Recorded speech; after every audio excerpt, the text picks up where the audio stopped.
Hey everybody, Barry here again. After a couple day break, I'm back at the van. I spent the last 2 days or so doing a harness for my buddy Michael Boland, and he's got that, PCM's deleted, all that fun stuff. So we're back at it. Back at what? I don't actually know. I think what I'm going to do tonight is pull the coil springs out of the old Ford parts truck that I have out back here and get that on the move. See if I can maybe put some shocks in the van, cut up the cross member so the rear end has some room in it.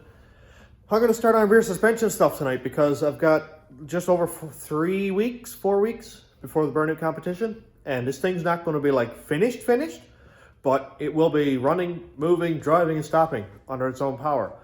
And that's all that's required to do burnouts.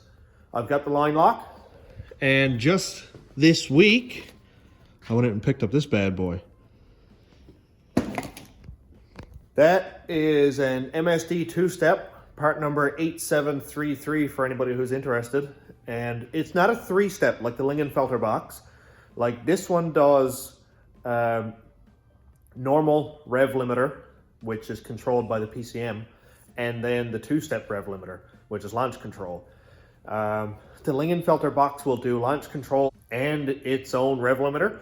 So that means you have spark cut for the launch control and you have spark cut for the rev limiter itself, and they're set separately. This one here is, and I didn't know it at the time, so I was kind of disappointed when I got it. You set RPM by the 1,000 and RPM by the 100, and it's only activated when a switch is on, be it ground or positive powered. So that's kind of okay, but you have to actually turn on your limiter, and it's only one set. So if I set the limiter to 2500 so I can launch at 2500, then when that deactivates, I'm going back to the stock PCM limiter, which is a fuel cut. So you don't want to be in boost at like 15 PSI and have a fuel cut. A lot of people say it doesn't actually make any difference because it's not lean. There's literally no fuel, so it's just air going out through the down through the cylinders and stuff because there is no fuel.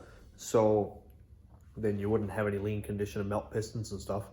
But my buddy Frampton has a supercharged LS1, and he hit the rev limiter in that, and I think he broke a plug. Broke the porcelain inside the plug. I don't want to do that because that's no fun at all. Anyway, so if you're looking for a three-step, get the Lingenfelter box. If you're just looking for a two-step, launch control, shoot fire out the hood, that kind of thing, get this thing. It's really good. I love it.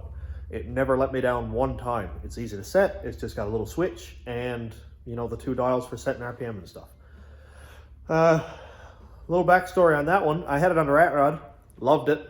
And over the winter, I took the rat rod apart and just kind of took it off the road, and I wanted to turn it down a couple notches, so I didn't need a two-step. So I sold it to a fellow named Kyle Mullet.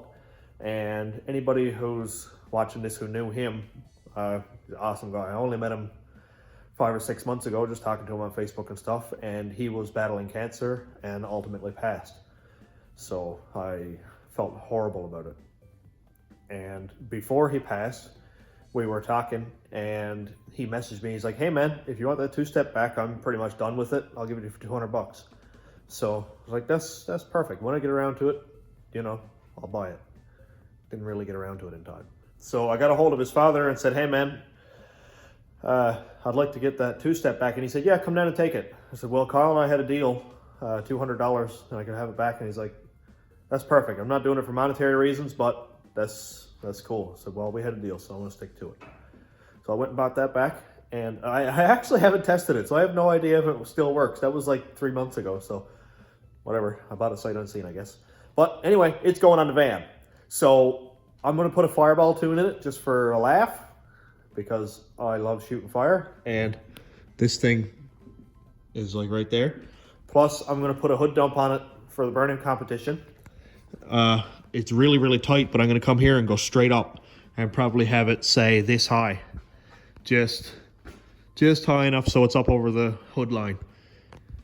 Just because the last 3 years I've had the hood off it and the exhaust basically coming out of that, or last 2 years, sorry, and this will be the third year. And I'll see if I can tune it so that there's fireballs at like 6,500, but I don't know if that's going to happen without losing too much power and maybe stalling the engine out.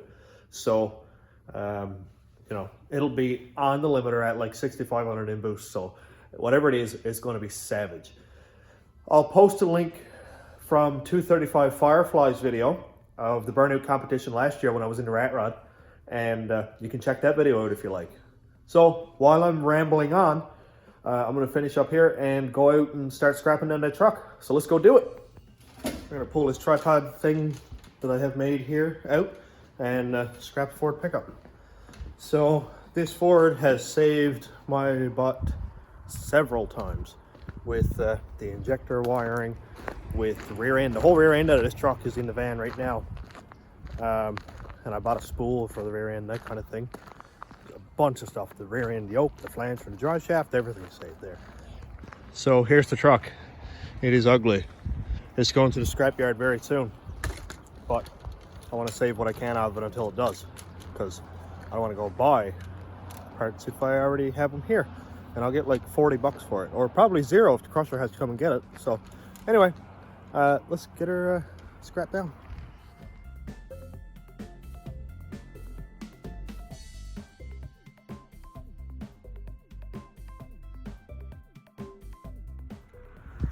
After getting the wheel off, I quickly realized that everything is really, really rusty. So I went home, grabbed my really, really long extension cord, and I'm busting out the grinder. This thing is never going on the road again, so it's all getting cut up. Only so much daylight left. So I want to get this thing out of here before it gets dark. I'm not sure if this is going to be long enough. Please be long enough. Oh no. Uh-oh. Oh, I got a long way to go. Very short cord. And I'm 30 feet too short. More cords. More cord. Does this look like enough? Hope so. If you're an electrician and you're watching this, I'm sorry. I doubt very much that Christmas light cords are rated for angle grinder use.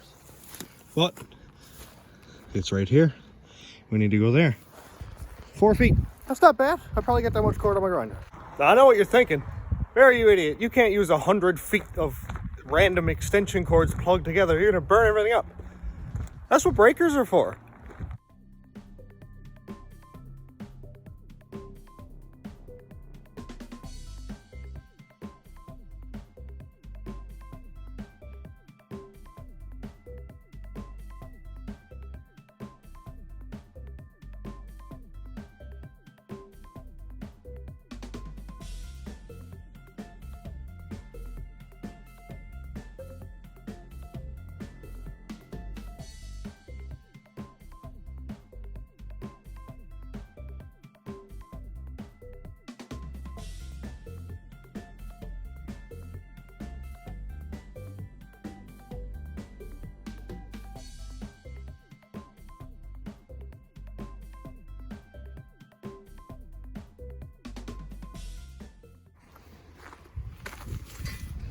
All right, partial success.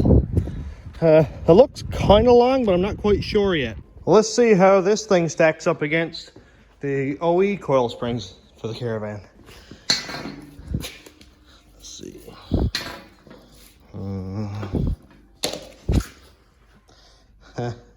Not going to be gaining very much by using those. I don't know. I think I might actually be able to cut those off if I need to, because these coils here are like 2 inches apart. These coils are a lot tighter, and this is a lot heavier of a spring. So I could cut off a coil, cut off 2 coils, and have it drop quite a bit. And it won't bottom out as easily because these springs are way heavier, and I won't have the bounciness. I always found that the van, even when I put new shocks on it, always sort of had this floatiness with it, and I thought that the coil springs weren't heavy enough. So I think I am going to go ahead and take off the other spring and see what I can come up with. So I'm going to go ahead and take that off while I got my phone charging, and when I come back I'll be looking at the rear suspension setup. Well, I got both coil springs out, and just went up and washed my hands and realized, dude, it is 9:30 and I'm already rotten. Whew, it's gonna be a long night. But I did also get these things. These are coil spring insulators. They go on top like that. They kind of clip down on kind of like that. And they insulate the spring and they stop it from making noise and squeaking and wearing out the spring perches. So I'm definitely going to use those. And the cool thing is they actually fit perfectly up here in the stock spring location. Here's one. They fit really, really well up there. It's kind of dark, sorry. But yeah, I think I'll use a stock spring location. Maybe. I'm going to have to cut the springs off really, really short, because pretty much right where it is where I want the resting position to be. You can see here that the rear end is about 1 inch from this cross member, which I'm going to cut out anyway. But if it's right here sitting, it'll give me about 4 inches of travel, which would basically collapse this spring all the way. So I'm going to have to cut that probably in half, which I don't really care. If it's got 3 coils and it compresses and does what it needs to, I'll be happy, as long as it doesn't bottom out. I think ride quality will obviously suffer, but I like using stock locations for everything because I know it's already made tough enough. I don't have to go and brace up cross members and stuff because it's already there. And I only got to make up then this bottom spring perches, which would be perfect. Just weld a plate, piece of pipe to locate the spring so it doesn't slip around and stuff, and done. Nothing to it. Doing that will also allow me to use the stock shock mounting location right next to the ladder bars here. Bolt right up to the top, and all I gotta do is make little brackets down here. I think it's gonna go relatively quick. So to come up with a plan, I'm going to lower the van down, undo my straps that you can see hanging down here. That's what's holding the rear end up now, because all I have hooked up is the ladder bars. I'll set the spring in place, lower the van down on its own weight. It's going to look like an old street freak muscle car right now, but at least I'll have an idea of how much it's going to settle with weight on the back of it. Now the van right now is full of parts, so I'll pull out some of the heavy stuff, whatever. And if it drops 3 inches and I need to take 8 inches out, that's what I'm taking out. So I'll probably cut 1 coil out at a time, let it down. It's going to be a long process, but by the time I'm done, I'll be happy with what I have. And I don't mind if there's 1 inch or so of rake, because we're probably going to tow the rat rod with this actually, or whatever else I drag home. We'll use the Cadillac for the main heavy job stuff because it's got 6-liter 4L65 and it's all-wheel drive. It tows like a dream. So we'll use that rather than burning piles and piles of gas in this thing. But yeah, I'm gonna go ahead and get this sat down on its feet and see how ridiculous it looks.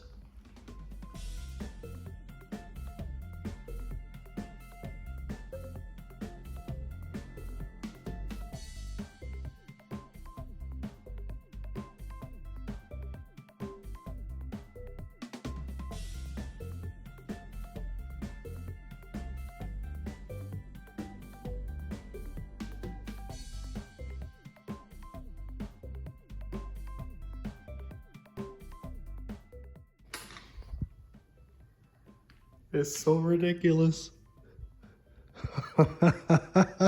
That's even worse than I expected.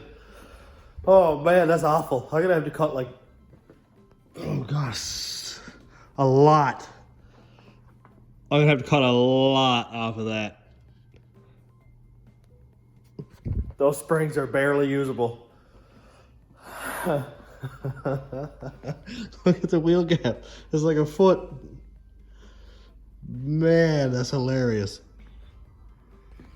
I guess I better just start cutting. If it doesn't work out and I ruin them, I guess I gotta get more springs. Wow, if that had bigger tires. Yep, definitely a big drag van. Before I cut up these Ford springs, I'm actually thinking about trying something. These spring insulators have given me an idea that maybe, just maybe, this might fit on here. Come on. Anyway, you get the point. So if I cut the spring off right here, this thing might fit in there and take away the need for it to be perfectly flat. So if I cut the spring off, say up here, and I put that insulator there, the insulator is shaped sort of like a wedge. Like one side is thin and then it ramps up to really thick to offset, you know, the angle of the spring is on. So I'm gonna cut up these Caravan springs because I don't care about them. And at the very least, it doesn't work, and I ruin the Caravan springs, which I wasn't planning on using anyway. And then I go and change up the idea and do the Ford springs. They're a lot thinner, so they should settle more. The Ford springs actually only settled 1 inch from nothing to at rest with all the weight in the back. But I'm gonna go put these springs in there, lay it on a ramp, and see where it goes. If it seems like I'm jumping all over the place, that's mainly because I have zero plan for tonight. I'm just trying to accomplish something because obviously you already know, I'm running out of time. I got a lot to do. Rear suspension is a big part. I don't have my drive shaft yet, otherwise I'd be at that. But I'm going out tomorrow. Dean Cooper has a drive shaft for me. It's an 8-foot long, 2-piece drive shaft. So it's gonna be quite long enough for this thing. And thanks so much, Dean, for digging that up for me and allowing me to come out and get it. And I really, really appreciate it. You'll get your shout out tomorrow. So yeah, this is Friday night. Saturday I'm gonna get the drive shaft, and I'll put this video up probably Monday because I think every video now is gonna be a day or two after, because I'm gonna try to keep it as current as I can.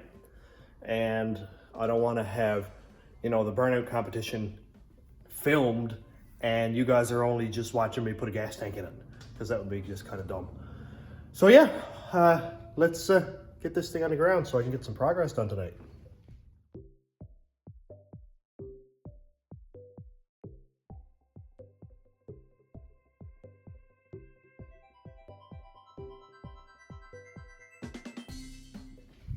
I kind of like how this is going so far. I set the Ford coil springs down at rest again, and to the center of the wheel well right here was 40 inches off the ground, which is hilarious. That's like lifted truck territory. Anyway, these springs here are 1 inch longer than the Ford ones, and they actually settled quite a bit more. They settled down to 37.5 inches. 37.5. Let's check it out and see. On the floor. Yeah, 37.5. Yeah, it's about as perfect as it's gonna get. So that's a lot more. Now with coils taken out, the spring is actually gonna get stiffer, so it's gonna drop less, which I know sounds wrong, but according to coil spring manufacturers, that is the truth. So we'll find that out here tonight anyway. But I feel really good about these springs. Like I said, I don't feel so good about them because they're so bouncy and stuff, but I do have coil springs over shocks, like little drag race ones. The coils are only like 3/8 of an inch thick. But if I had to use those as an extra set for these, I think they're rated for like 1,000 pounds. That'll be an excellent backup for these small light coils. That's wicked. It looks way better. Obviously, it still looks ridiculous, but better. So I'm gonna go and cut one coil out of them just to see where it goes. While I'm about to do this, let's talk cutting coil springs. Lots of people do it different ways. Some people don't even cut them. They just grab a torch, put the vehicle down on its feet so all the weight is on it, and then heat the coil spring, heat it up, and it'll eventually start to sag. You let it cool, done. I'm gonna cut them. Don't use a hacksaw because it'll take 9 years and you'll probably go through like several blades. Anyway, I use a grinder, and just take your time. Just take your time, don't let any heat get into the spring because the spring is tempered, or I guess it's made springy. And if you heat up a spring too much, it will lose that springiness and probably just break. So you don't need that. And normally it'll break at where the spring goes from flat to where it curves up. You know, when it sits down on the flange and stuff, it'll break right there every time apparently. So we don't need any of that. So I'm just gonna grab an angle grinder with a very thin blade that'll remove as little material as possible so you don't have a wide track building up a big pile of heat, and just slowly go over it. Let the weight of the grinder do it. And it's worked for me more times than I care to admit because I'm not out buying $500 lowering kits. I'm cutting springs up. Station road rat rods. Anyway, I'm gonna cut one coil off directly above where the last coil was. That way I know every time I'll get an even amount of drop. And if I rotate the spring around, measure say 4 inches back from the end, cut it there, I know both springs had the exact amount of cut. And that way, you know, they'll always be even. Because if you cut them different lengths around the coil, as it ramps up, you're going to get a difference in height, and then it'll be sitting over like this. And we don't want that. We want it to be level. Because the van already has factory perches right here, and these cups actually fit directly up into those and stop them from, you know, bouncing around, I'm going to leave this. I'll cut the bottom. That way, when I make my perches for the bottom, I'll make them fit the size of the coil spring, and all will be right in the world. Well, here's the van spring, and we can see that the coil stops right here. And the same with this one. Oh, it almost knocked over my bubbly. Relax. Okay, and I'm gonna use my brand new paint pen. These are sick. These foreign ones are selling here at the shop. And I bought silver, not thinking that metal is silver. And will it mark? But I'm gonna skip this one because that's only like a 1/2 inch up or 1 inch. So if I go straight up here, woo, got a mark. That's bright too, sick. And I'll cut right up here.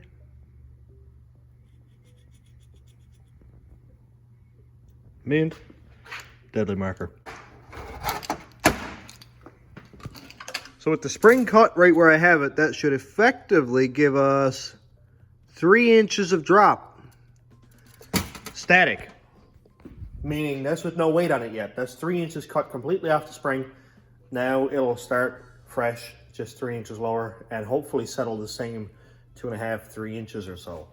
And if I cut that full coil off and it's near where I need to be, then I'll start cutting sort of around the coil rather than taking off one full coil. And we'll see how it goes. I'd rather ruin 6 discs cutting 1 inch off at a time, getting to my target height, than cut off 2 full coils and be like, oh no, it's 1 inch too low, now I gotta start building it up with mounts. That's sort of a pain. I don't really like it. I'm experimenting with a couple different types of filming. Let me know how you feel about this. That's been what I've been doing the last little while. And by that I mean, like, explain what I'm doing, explain what I just did, what I'm about to do, throw it on time lapse. That way I can burn through it fairly quick and you get to see what I'm doing, but it's not dragged out and dragged out. I've got an insane amount of work to do over the next couple of weeks. And the less time I spend actually filming and editing, the better, because I get more done. But I still want to put out quality content for you guys. And, you know, I want everybody to keep watching and stuff like that. Not even for, like, money reasons, because I'm not actually making, like, very little money. So, I mean, that's not even my motivation at all. I just like when people watch and, you know, you're having fun with it and stuff. So, let me know what you'd like to see, or if you like how I'm going so far. Yeah, just let me know. Let's continue on with the build.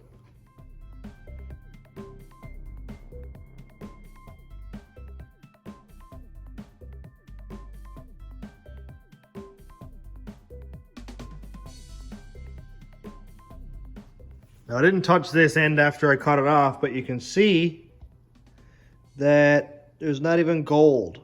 There's no heat gone through the metal here at all. So it's going to be great. Oh boy, these are chopped. Let's try them out.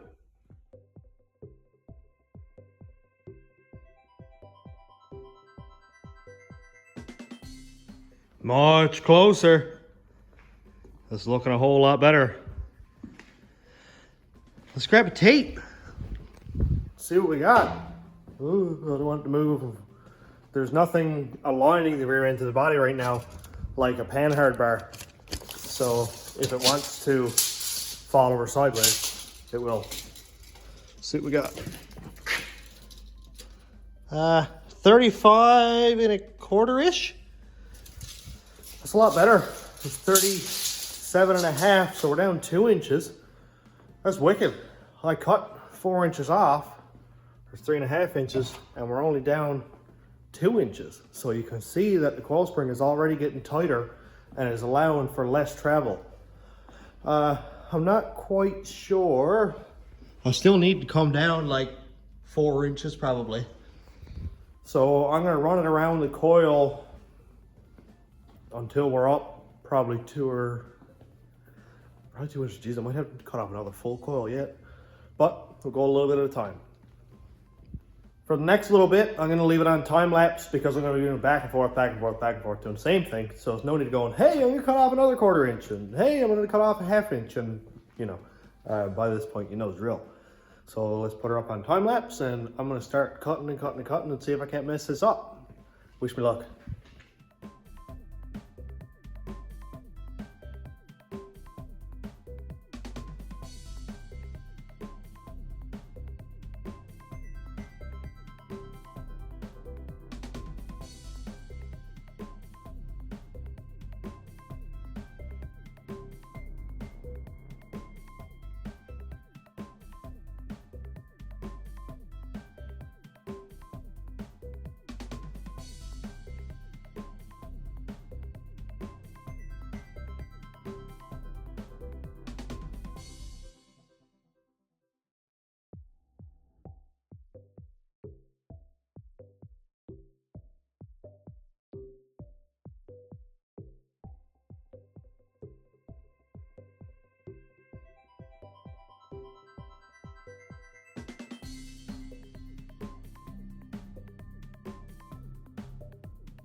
Well, I wanted to make this a lot more accurate, so I went ahead and made my perches. And what I did to locate the coil spring in here is I cut a 3.5 inch piece of exhaust pipe, 1.5 inches long, so that it'll sit just above the coil spring and locate it while not being too high and hitting off this spring. So I thought that was pretty much the right move to do there. It's sitting nice and flat. I got some room. The rear end is, I'll say 2.5 inches, maybe 3 inches away from the top of the cross member. My final placement that I want this to be at is the rear end basically just touching the cross member. That way I know I have the stock ride height, because it was basically stock with the van laid right down on the rear end. It looked like about the same wheel gap and everything. And I'm just about there. So I'm gonna cut them down a little bit more and go ahead and keep at it. I got a lot of work to do, but it's getting closer a little bit by a little bit. I cut half a coil off, and I think I made up that height with the spring insulator that I didn't have on it before, and now my 1/4 inch thick spring perch. So I'm gonna cut off another half coil, see where it goes.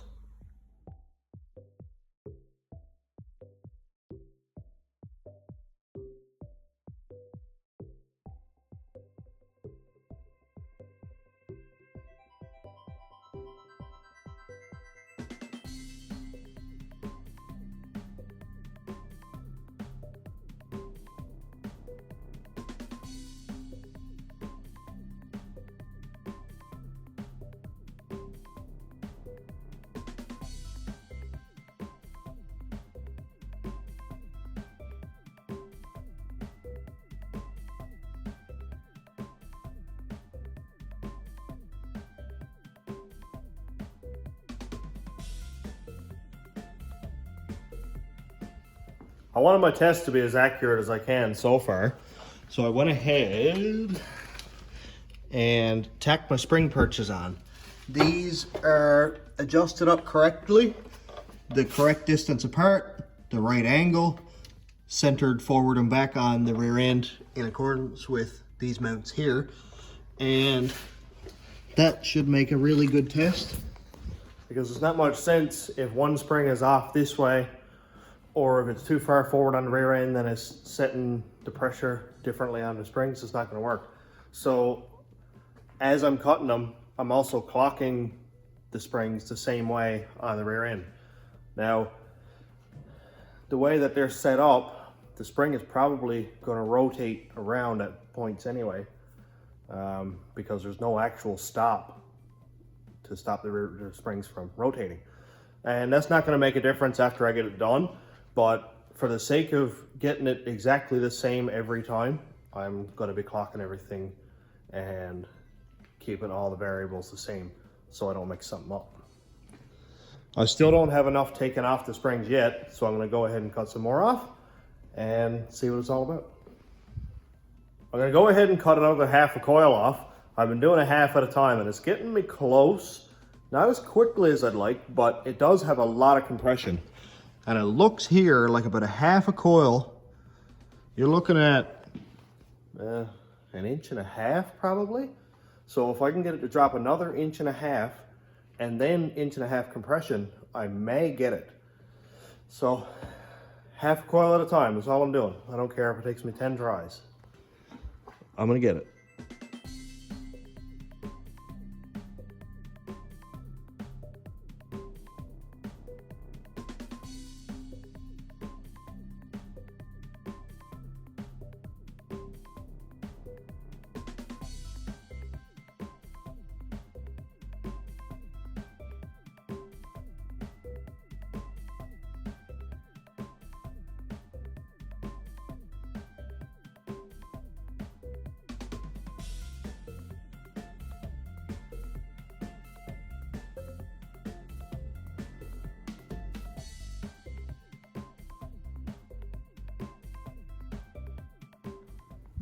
I think I got it. I think I got it. Wheel gap looks good. Now, there is a lot of wheel gap, mainly because those tires are 2 sizes smaller than it actually calls for, because I went to order them, they weren't available, so I was like, give me something close. So Cass ordered those up, and it looks good. I don't mind that at all. I've got about 4 inches of travel on the coil springs before they bind, which I'm not really concerned about because I'll put the coil springs with, like the shock with the coil spring on it. I don't mind that. And yeah, man, it looks good. It looks way better than when I started, and it was like this. It was pretty wild. And I didn't have to use the forward coil springs. It wasn't time wasted, because I actually used the spring insulators and they work perfect. It's going to calm down a lot of the vibration when I hit bumps because they're like a 1/2 inch thick and they're nice and solid. I'll probably put some urethane on them just to make sure that they don't be slipping around too much. And yeah, I got a lot of work to do with it yet. I have to finish welding everything, make up some gussets for the corners where it's a flat bar on a round pipe, make some corner pieces to go in there and weld those in. The rear end itself isn't done yet. I don't have the panhard bar done, which is going to be next. Well, maybe after I do the shocks. That way I can hold the rear end up in place. And then the panhard bar. This one bolts to the stock location up on the frame, goes across down to the rear end. That was made for the drop axle that this van had. Obviously didn't have a rear end in it. So the big differential housing might be in the way of that bar. I might have to bend it or shorten it up, something like that. And either way, it's gonna work fine. Panhard bars work great. I don't have enough travel on the frame to cause, a driveline issue. 4 inches of travel on a bar that's about 3 feet long, you might have a 1 degree arc. So I'm not really concerned about that at all. I kind of want to count how many coils I cut off. So there's the first part of the spring. 1.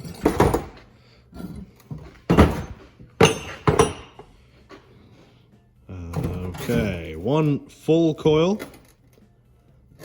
or 1.5, I guess. There. Wow, that's a lot. 2.5, like 3 coils. That's a lot. I cut the spring basically in half. I can't say I wouldn't suggest doing it because it worked. You know, it ain't perfect. I don't know if I could have ordered a spring that short. I think it's probably 6.5, maybe 7 inches total now. And like 4 inches or something like that compressed with the weight on the wheels. But it should be fairly stiff anyway. Like I said, the shorter the coil spring is, the more spring rate it has. So it should be fairly stiff with the shocks on it.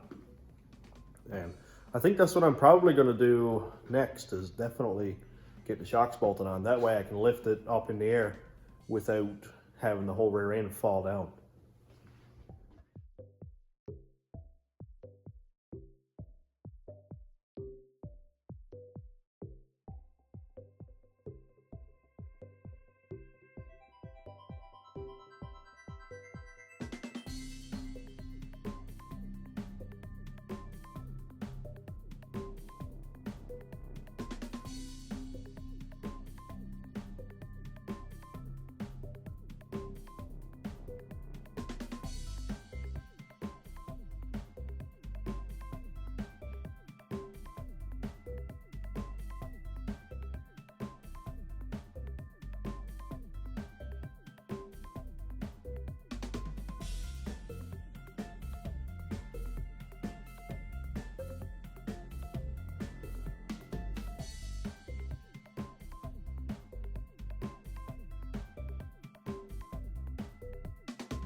You want to see something cool? I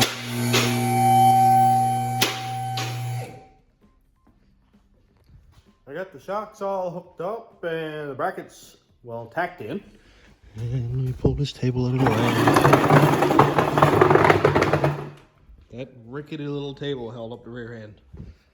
I thought for sure it was going to crash and the rear end was going to come take me in the face, but it did not. I need 2 hands to operate this, so I'm going to put you down for a sec. Be able to see now how springy it is with shocks on. They're at a bit of an angle, but it doesn't look too far from factory anyway. I'm going to put it all the way down on the ground just because I want to see it.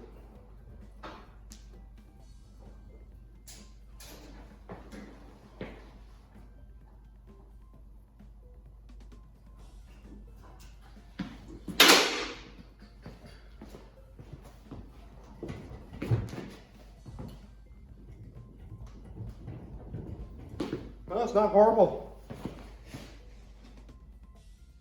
not too bad at all. It does have a bit of a gap. The front has gap, so I'm not overly concerned. I'm not sure if the shocks are keeping a little bit of force up on it to hold the gap open, because the shocks are extremely stiff, which is not a bad thing. It seems to be pretty good so far where it's sitting there right now. It doesn't seem like it's too bouncy or anything. Most of it was the tires and the rear end hitting off the frame, because I got like a half an inch or an inch or so now between rear end and frame. So I'm gonna have the radius cut the frame and then plate that in after I'm done to maintain strength and stuff. But that's all I'm gonna do for tonight, because it's 3 o'clock in the morning. I just ate 2 pieces of toast so I could stay alive long enough to get home. And yeah, I gotta get up early tomorrow morning because I have 2 little girls who refuse to sleep in on weekends. So I'm gonna finish her up here, and tomorrow I'll get at the Panhard bar. Then I gotta drive to Clarenville and get the drive shaft, which is 2 hours that way and 2 hours back. And I might stop in the woods on the way through, and I know a couple spots where there's some old vehicles, and it'd be really cool to stop in there and take a couple videos just to show you what's out there. So yeah, that's all for tonight. Have a good night, everybody. Thanks for watching.